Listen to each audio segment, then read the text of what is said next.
Hey guys, welcome back to the Sunny Side.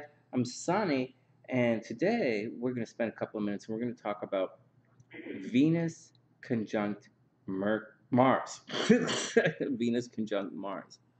Hey guys, welcome back to the Sunny Side. For those who don't know, I'm a professional astrologer. When you want a personal reading, hit the PayPal link in the description box below. Please subscribe to the channel and share the videos. All right, here we go. Also, this video is shot live. This is kind of a little bit of a Q&A. And if I get distracted, it's because the Sunny Side is right here asking me questions. Obviously, subscribe to the channel and tune into the lives whenever you want. All right. So this year, right now, we have a conjunction in the sky of Mars and Venus. And I'm going to show you guys this in the chart in a sec. But just want to talk to you guys about it for a second. Normally, Mars conjuncts Venus every year. It's not really that big of a deal. Every year, whatever. And so Mars takes 2 years to cycle through. Venus takes 1 year. So every year, so what does that mean? Okay, so what does that mean? Let's jump right into it. So Venus takes 1 year to circle the zodiac. Let's just let's talk about it for one more second. So Venus takes a year to circle the zodiac. What's Venus? Venus is attraction and Venus is rapport. In a really layman's kind of way, love and money, But it's attraction. It's what you attract.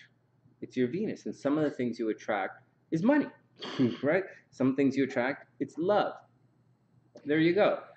When it squares certain things, you can attract other things as well. Just heads up with that. You might attract a job. You might attract a pet. You might attract, like when Venus is in the 6th house, people might give you pets. When Venus is in the 3rd house, someone might give you a car or a computer. When Venus is in the 8th house, things from a distance will arrive. Like say you ordered stuff from overseas or whatever. And so, it kind of works like it's how it works. Venus in the 12th house, you'll have some sneaky stuff happen. You'll attract a lot of hidden attention. Okay, so that's Venus. That's the first thing. And it takes a year for it to travel through the entire zodiac. And you'll find that every year around the same time, your Venus will be activated very positively, meaning every year at the same time you should make money. You should expect to make money every year at a certain time. At 2 or 3 certain times, you should expect to make money.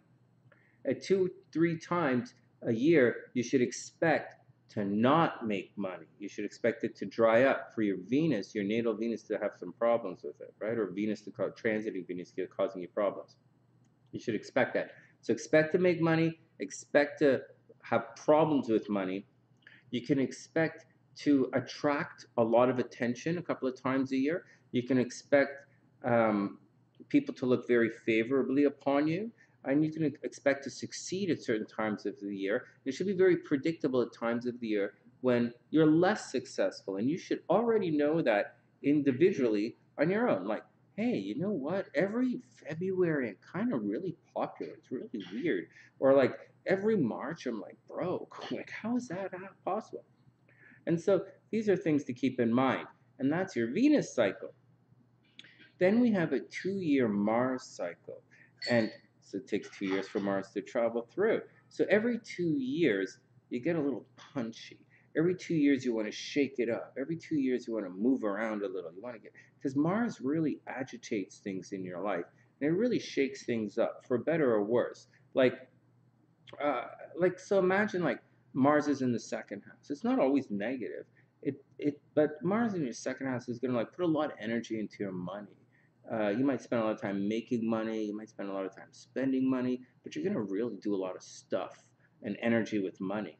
If it's in the say 12th house, you're going to do a lot of stuff behind the scenes. You might take a lot of time for yourself. You might do things in secret. You might be a little reclusive. Your energy might be a little low, right? It's the 12th house that left your sun. So you're going to chill out a little bit.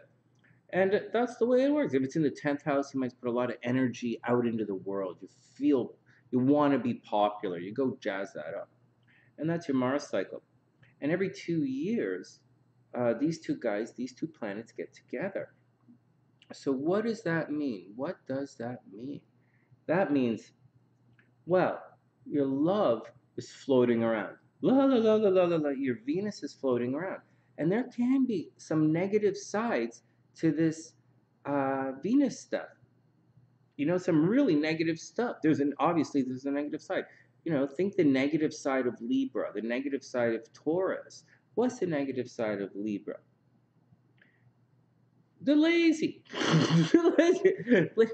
Like Libra and Taurus. Taurus is known as a lazy sign. Libra and Taurus. How can they be hard work and lazy? Well, when they're not working hard, they're lazy.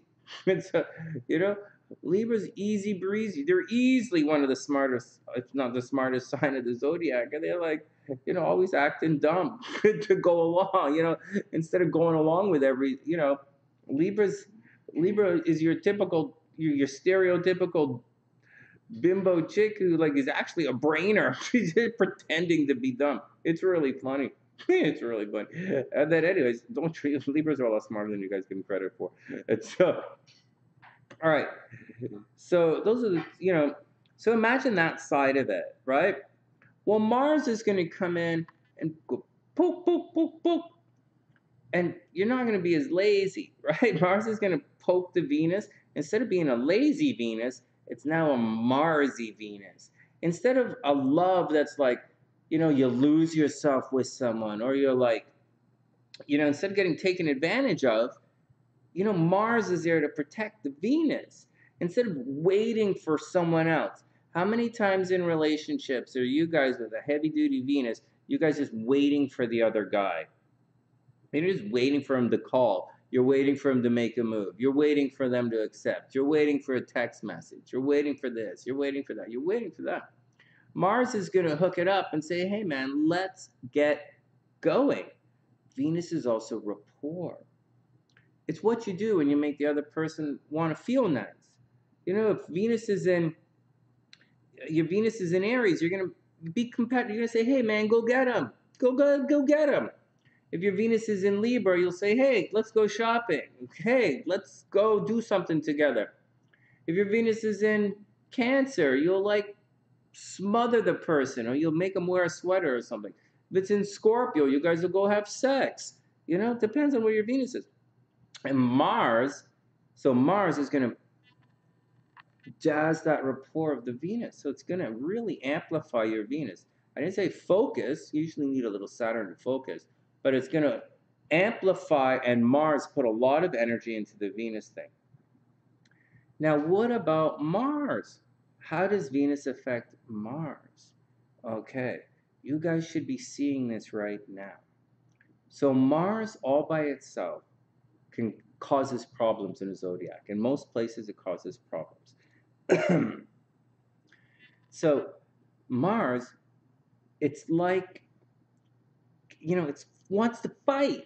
Mars in the seventh house leads to divorce and cheating in relationships and abuse, and Mars in the eighth house leads to violence and death and endings and sicknesses, and Mars in the 12th house as you're being blamed and maybe going to the jail, and Mars in the 6th house as you're like breaking your foot and your pet dies. What the hell? So it's not always good, right? Imagine this. This is what's happening in the world right now, and I want you guys to share this video.